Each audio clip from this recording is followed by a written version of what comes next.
Well, now the next question is, well, how do I get it to this trigger point and have the outcome that I want? So I'm going to go ahead and I'm going to click the sub loss here. We're going to kind of move over to it. Is we're going to make adjustments with our adjust frequency, or our sensitivity here, sorry, with our slide bar. If we had automation running, you would see the more is allowed, acceptable, too much, and way too much. And all you're doing to get that at the trigger point is adjusting the sensitivity. I just want to point out though, we aren't just adjusting the sensitivity to get it there. We are still physically getting out of the machine, verifying and quantifying the sieve loss, looking at the tank, validating that we have broken grain, mog, whatever it is, rotor loss, and so on. And then, when we identify an issue, the result is by adjusting sensitivity. So we still need to get out and we still need to do it. Because if all we're doing is trying to hit our trigger point there on that funnel fill, if that is our simple goal, well, I can do that really easy, right?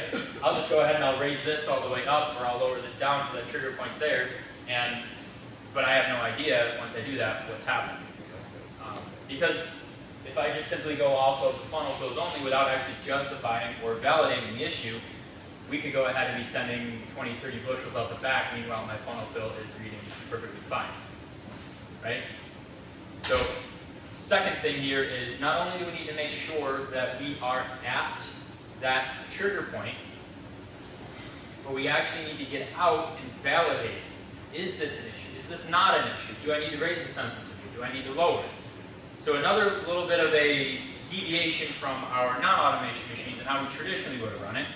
In the past, we would have just gotten out, once we saw it, we went up there, we made a change in the machine. We're still needing to get out and do that first step of identifying the issue.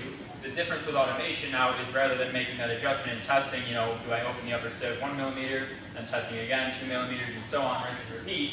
We go ahead and we say, hey, we have a problem with sieve loss by raising the sensitivity, and then the machine does the testing for us. It tests 3 different set points on the sieve. It tests the changing of the cleaning fan, and so on. But the first part, again, of getting out, checking, validating the issue is still very much true. Cannot forget about that with automation.